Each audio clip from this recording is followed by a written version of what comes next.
Eilean Mor was sentenced to 5 years in jail on sodomy charges that his supporters believed were bogus and politically motivated.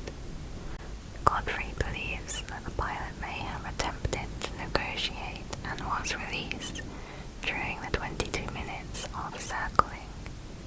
He suggested maybe somehow that negotiation went wrong and he ended up flying to the remotest part of the southern Indian Ocean. Although this theory is mostly speculation, it may be the closest we get to the truth. Okay, next is Jimmy Hoffa. Jimmy Hoffa was an American labor union leader who was president of the International Brotherhood of Teamsters for 14 years. Jimmy played a vital role in the growth of the organization, which went from 75,000 members to 1 million within 2 decades. He was involved with organized crime, which he used throughout his career to strengthen the Teamsters Union until it backfired. At age 44, Jimmy took over presidency. 7 years later, he was convicted for attempted bribery, conspiracy, and 3 counts of fraud for misusing the Teamsters Pension Fund. He was sentenced to 13 years, but was released after 5 on the condition that he would no longer engage in the management of any labor organization. He was even awarded $1.75 million by the Teamsters Retirement Fund. In today's money, that is $26 million. Jimmy wanted to regain power in the organization, but faced great resistance. This included opposition from several members of the mafia. One of them was Anthony Provenzano, who had once been his friend, but became an enemy after an argument in prison. Jimmy asked for his support, but Anthony refused, threatening to pull out Jimmy's guts and kidnap his grandchildren.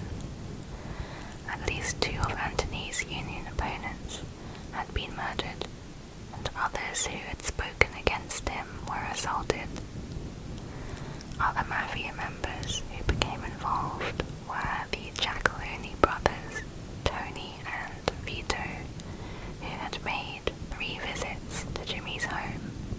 Their purpose was to set up a peace meeting between Anthony and Jimmy.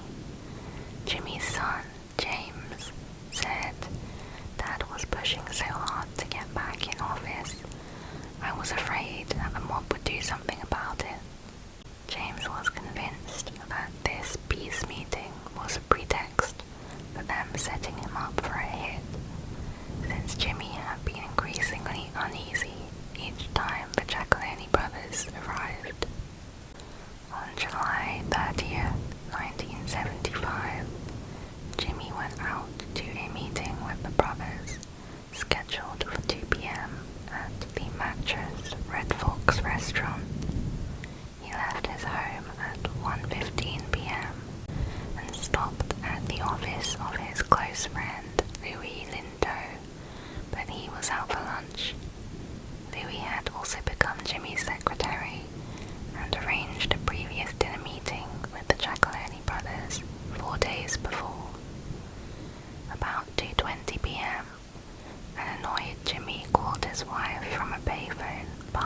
restaurant, saying he'd been stood up and that he'd be home at 4 p.m.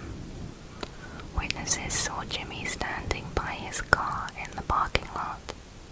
It is believed that he left the location without a struggle at 2:45 p.m. One witness reported seeing him in the back of a maroon Lincoln or Mercury car with 3 other people. At 7 a.m. the next day, Jimmy's wife called her son and daughter to say their father had not come home.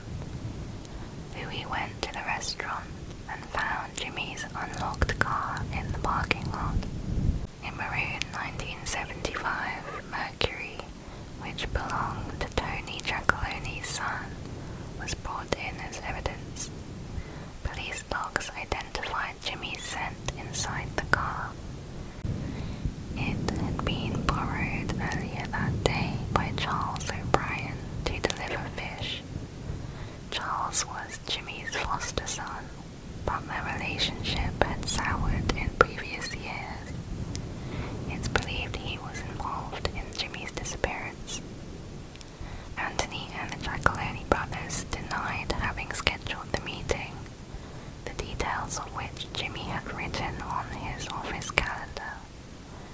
They all gave alibis, and it was concluded they were not near the restaurant that afternoon.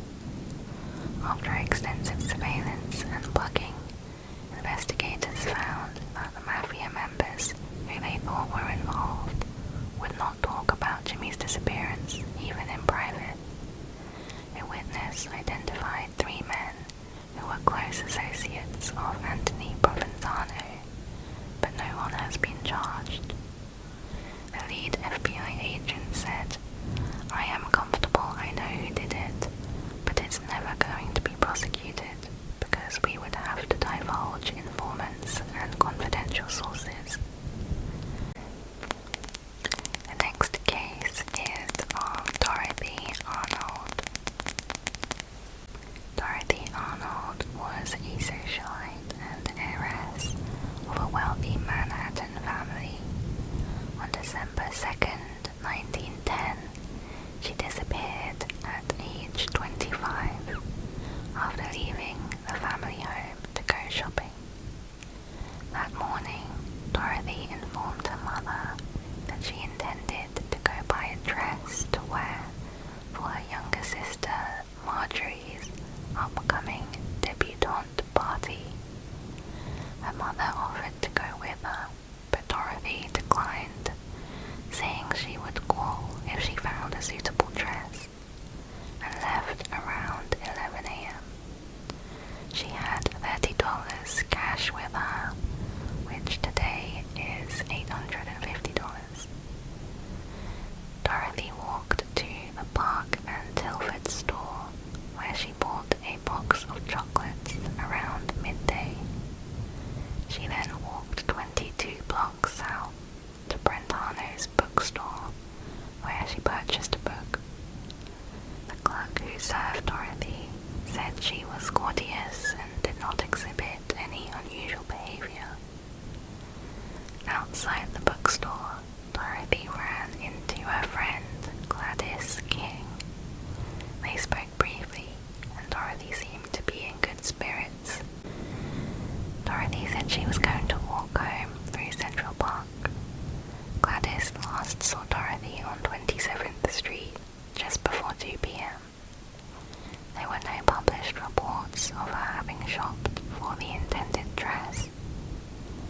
The family became worried by early evening, as Dorothy never missed meals without calling.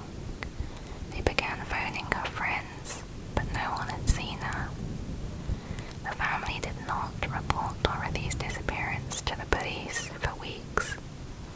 They feared that it would draw unwanted media attention and be socially embarrassing. They may have been influenced by a recent case where a 13-year-old girl, Adele Boas, was reported missing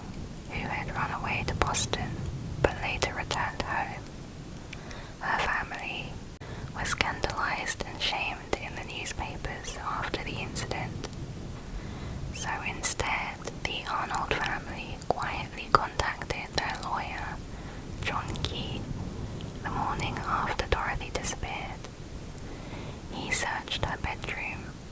Nothing was missing beside what she had been wearing. Over the following weeks, John visited jails, hospitals, and morgues. After not finding any sign of Dorothy, he suggested hiring Pinkerton private detectives. They searched marriage records to see if Dorothy had eloped. Ships were searched with the thought she might have sailed to Europe, but nothing was found. It was now 6 weeks since Dorothy was last seen, and the detectives persuaded her father to finally contact the police, who reluctantly agreed to a press conference. The NYPD believed Dorothy would return on her own accord, but her father filed an affidavit stating his belief that she was murdered. Reporters then discovered that Dorothy had been romantically involved with a 42-year-old man, George Griscom Jr., from a wealthy Pennsylvanian family. In September, 3 months prior to her disappearance, Dorothy told her parents she was going to visit a former classmate in Boston, but she actually went to spend a week with George at a hotel. Dorothy's parents found out she had lied after she pawned some jewels to pay for their hotel stay. They had forbidden her from continuing this relationship, but the pair kept in contact anyway. When questioned, George denied any knowledge of her whereabouts. Dorothy's parents demanded he hand over the letters she wrote him, but George claimed there was nothing of significance and later destroyed them. 2 months after her disappearance, in February 1911, a clerk at the hotel George was staying at had seen a veiled woman they believed to be Dorothy. When George and the woman talked, she appeared to be greatly agitated. Dorothy's father also received a postcard from New York City that said, "I am safe," signed by Dorothy, but it's believed someone had copied her handwriting. George believed she committed suicide after her writing career had failed. Some family and friends thought it was suicide due to her failing relationship with George. There was an illegal abortion clinic operating in Pennsylvania where numerous women had gone missing. The doctor at this clinic claimed another doctor told him Dorothy died there after complications from the procedure, and her body was burned in the furnace. The district attorney believed this, but Dorothy's father said it was ridiculous and absolutely untrue. Over 5 years later, in 1916, a felon, Edward Glenorius, told a prison guard he was paid to bury the body of a woman in December 1910. An acquaintance known as Little Louis hired him, and they met with 2 other men, one of which fit George Griscom's description. The unconscious woman, who Little Louis said was Dorothy, was driven to a house in New Jersey. The next day she was buried in the cellar after the men said she had died during an operation. Edward was also able to identify a ring that Dorothy was wearing. However, when interviewed by police, Edward denied knowing anything. Next case is D.B. Cooper. D.B. Cooper. D.B. Cooper, or Dan Cooper, is an alias for an unknown man who hijacked a Boeing airplane in 1971. He boarded the flight at Portland, and the destination was Seattle. Witnesses described Cooper as being mid-40s wearing a business suit. Shortly after takeoff at 2:50 p.m., he handed a note to a flight attendant, Florence Schaffner, who disregarded it, thinking it was just his phone number. Cooper leaned towards her and whispered, "Miss, you'd better take a look at that note. I have a bomb." The note mentioned the bomb and directed her to sit in the seat next to him. He then opened his briefcase to show her the bomb, and she saw 8 cylinders of dynamite. He stated his demands for $200,000, 4 parachutes, 2 primary and 2 reserve, and a fuel truck in Seattle to refuel the plane. Another flight attendant, Tina McClough, recalled that Cooper seemed rather nice and wasn't nervous. Tina asked Cooper if he had a grudge with Northwest Airlines. He replied, "I don't have a grudge against your airline, miss. I just have a grudge." FBI agents got the ransom money from several banks, 10,000 unmarked $20 bills. In today's value, it would be around $1.4 million. Cooper rejected the military-issued parachutes, instead demanding 4 civilian parachutes with manually operated ripcords. At 5:24 p.m., they landed at Seattle-Tacoma Airport in heavy rain. The airline operations manager approached the plane to deliver the cash and parachutes to Tina McClough. Cooper then allowed all passengers and 2 flight attendants to leave the plane. He told his flight plan to the crew to go southeast towards Mexico City at the slowest speed at no more than 10,000 feet altitude. He also wanted the landing gear to remain deployed in the landing position, the wing flaps lowered 15 degrees, and the cabin to remain unpressurized. The first officer told Cooper that another refueling would be needed under these conditions, so Cooper agreed to refuel at Reno Tahoe International Airport. At 7:40 p.m. they took off with just Cooper and 4 crew members. 2 fighter aircrafts also followed behind, one above and one below, out of Cooper's view. After takeoff, Cooper told Tina McClough to stay in the cockpit with the others and close the door. As she left, she saw Cooper preparing the parachutes. At 8 p.m., a warning light flashed in the cockpit to indicate the staircase was activated. The pilots asked on the intercom if Cooper needed assistance. Cooper picked up the cabin phone and replied no. They soon noticed a change in air pressure. The plane landed around 11 p.m. in Reno Tahoe Airport with the staircase still open. A search area was difficult to define due to many varying factors. The fighter pilots did not see Cooper exit, but it was nighttime and Cooper was wearing black. The estimated landing area was searched extensively by police, FBI, and the Army. No trace of Cooper or any of the equipment with him was found.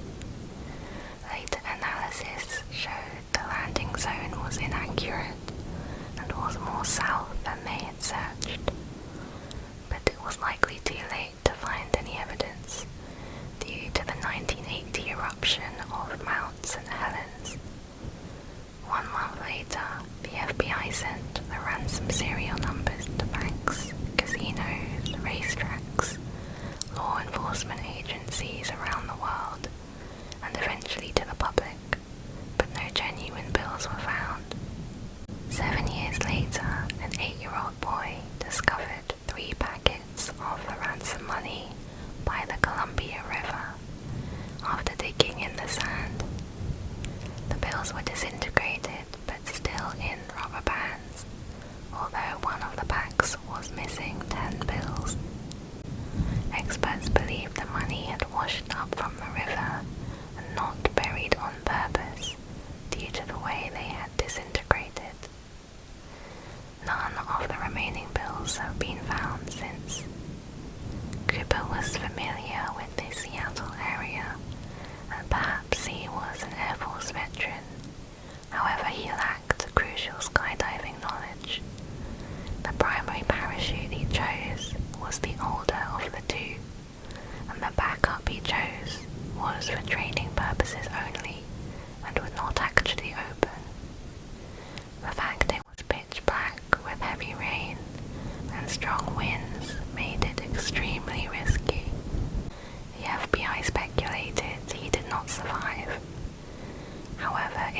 prize is Mary Celeste.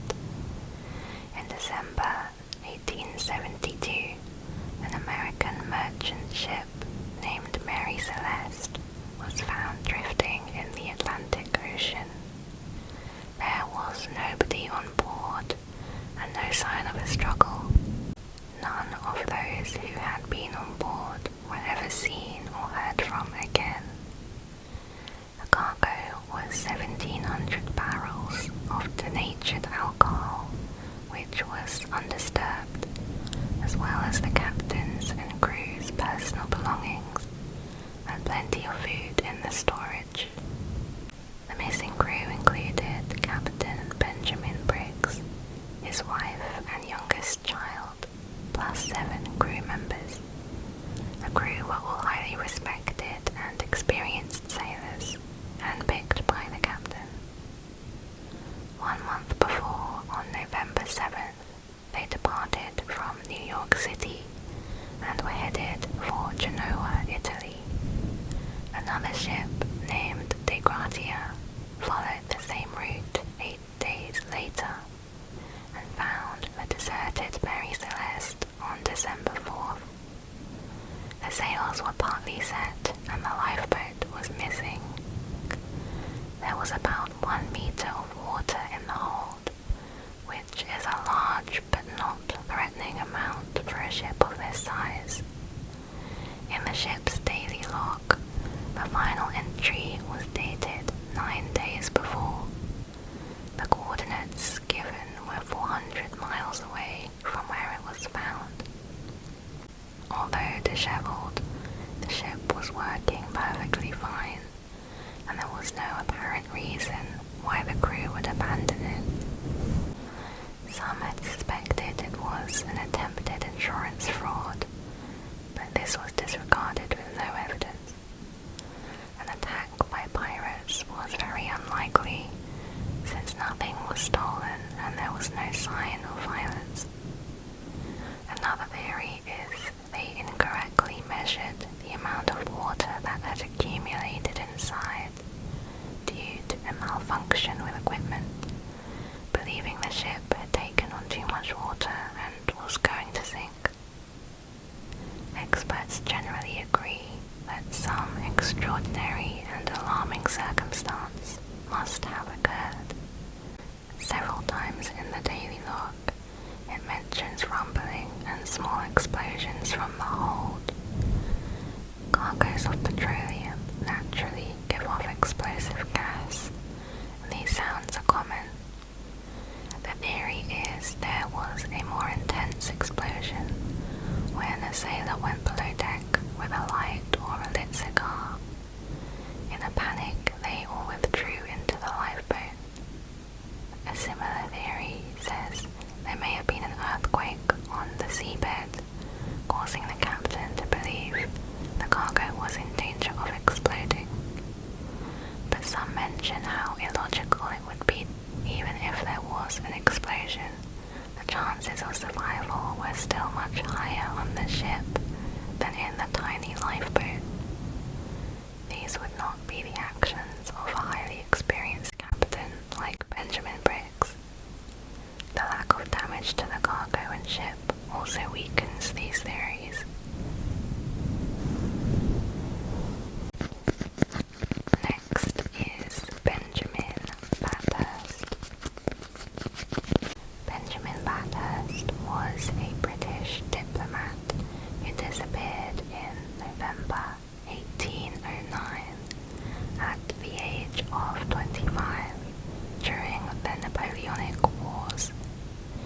He was the third son of Henry Bathurst, the Bishop of Norwich, and his sister was the poet Caroline de Crespigny.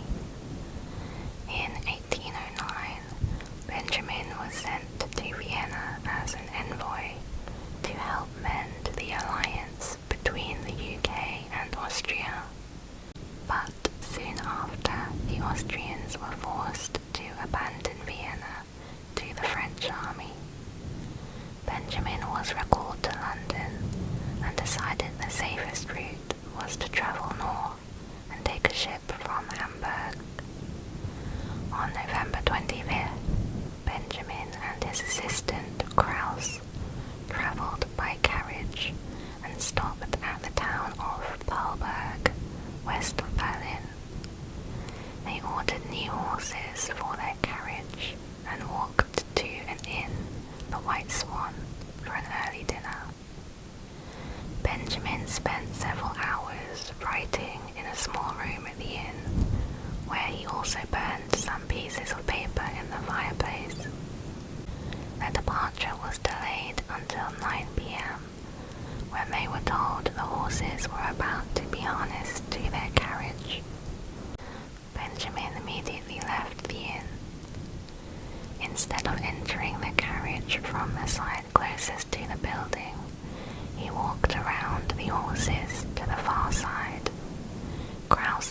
shortly after and was surprised to find Benjamin was not in the carriage when he reached it.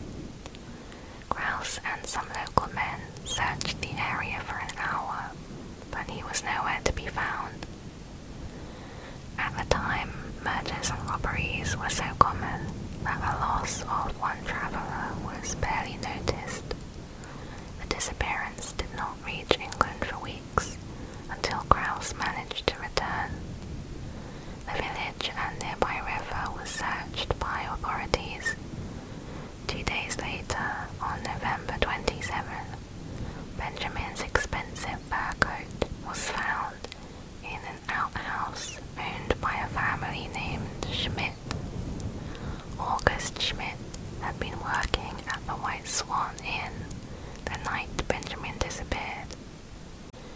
Years later, a woman testified that when Benjamin left the establishment, August had come in, asked her where the visitor had gone, and hurried after him.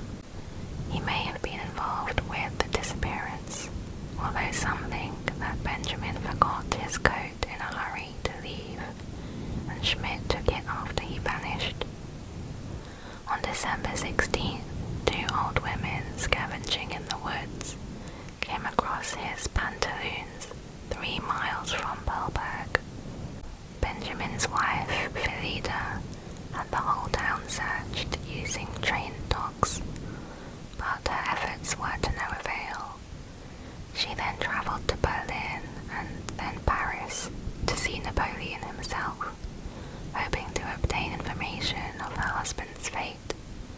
However, Napoleon said he did not have any information of this and offered his assistance.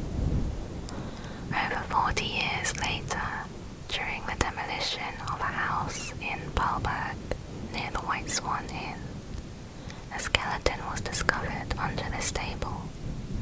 The back of the skull showed a fracture from blunt force trauma. All of the upper teeth were perfect, but one of the lower molars was removed by a dentist. The owner had bought the house in 1834 from Christian Mertens, who had been a server at the White Swan when Benjamin disappeared. One of Benjamin's sisters travelled to Pearlberg, but could not be sure whether the skull belonged to her brother. The next case is Raoul Wallenberg. Raoul Wallenberg was a Swedish architect, businessman and diplomat who saved thousands of Jews during World War II. While serving as a Swedish envoy in Budapest, he issued protective passports and sheltered Jews in buildings designated as Swedish territory. In January 1945, Wallenberg was detained by Russian government on suspicion of espionage, and he subsequently disappeared. He was reported to have died in July 1947 while in prison at the Moscow headquarters of KGB secret police. The motives behind his imprisonment remain mysterious. In 1946, the Swedish ambassador met with Stalin and wrongly assumed that Wallenberg was already dead, so he ignored their offers of a prisoner exchange. The next year, the Soviet government released a statement saying he had died in his cell at night, probably from a heart attack. His body was then ordered to be cremated without autopsy. It was later announced that Wallenberg had actually been executed in the prison. Some claim he was poisoned and tortured. Other accounts say he was shot. There was no reason given for why he was killed or why they had initially lied about it. There were many who claimed to have met him during his imprisonment. Some former inmates even say they had seen Wallenberg after his reported death. said that she saw Wallenberg in the 1960s at a Soviet prison where she had worked. The last reported sightings of Wallenberg were by two independent witnesses who said they had evidence he was in prison in November 1987, when he would have been 75 years old. In 1996, the CIA released thousands of documents relating to Raoul Wallenberg, which confirmed the long-held suspicion that he was an American intelligence asset during his time in Hungary. He may also have been involved in a separate task to undermine Hungary's pro-Nazi government, causing Soviet authorities to target him.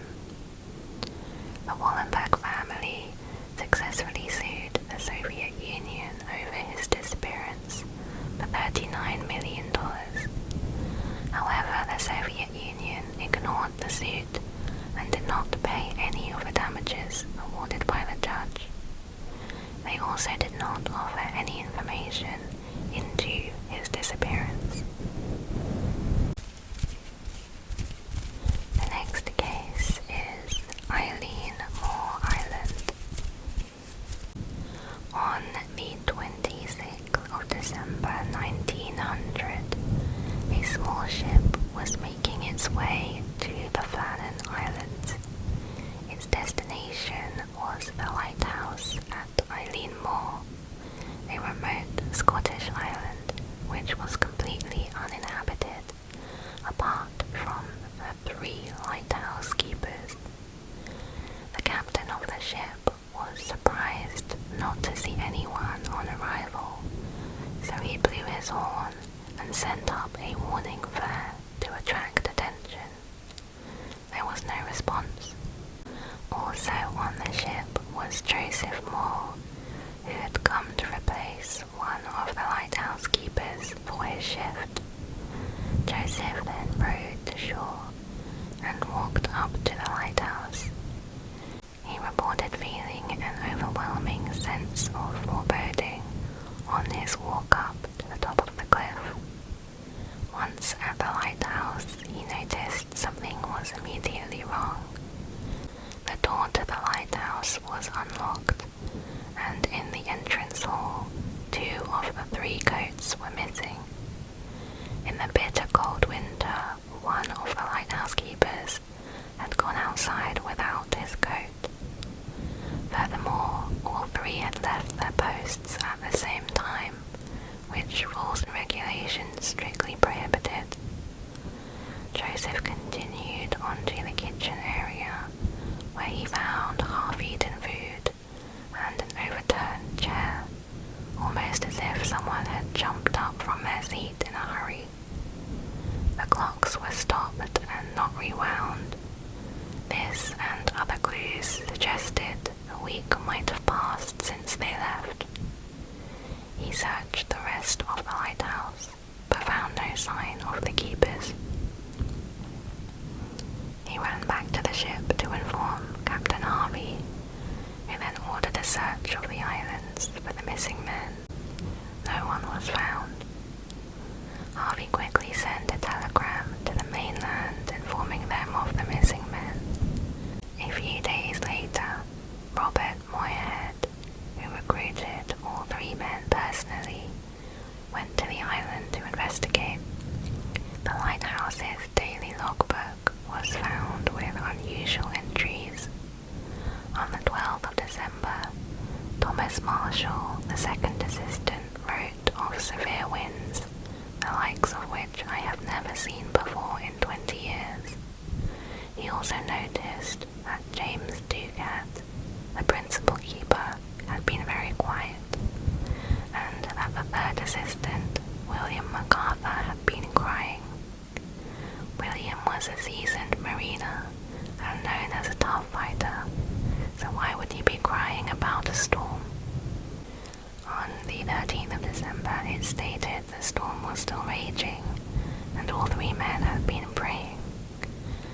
These were 3 experienced lighthouse keepers, safely situated situated on a brand new lighthouse that was 150 feet above sea level.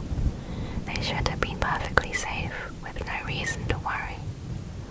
Also, there were no reported storms in that area on the 12th, 13th and 14th of December. In fact, the weather was calm and the storms did not arrive until the 17th. The final log entry was made on the 15th of December. It simply read, "Storm ended, sea calm, God is over all." However, an investigative writer later reported that these logbook entries were fake and were added later to the story. Outside on the landing, ropes were strewn all over the rocks, which were usually held in a crate 70 feet above the platform on a supply crane. One theory was the crate had fallen down, and the lighthouse keepers were trying to retrieve them when an unexpected wave washed them out to sea. But all three were very experienced, and the sea should have been calm, as the lighthouse was clearly visible by a nearby island. Also, no bodies were found washed up on the shore. The coastline of Eilean Mor is indented with narrow gullies called 𝐦𝐬𝐬𝐬𝐬𝐬𝐻, and the west landing forms into a cave at the end. In high seas or storms, water would rush into the cave and then explode out again with considerable force. It was possible one of the keepers may have seen a series of large waves approaching the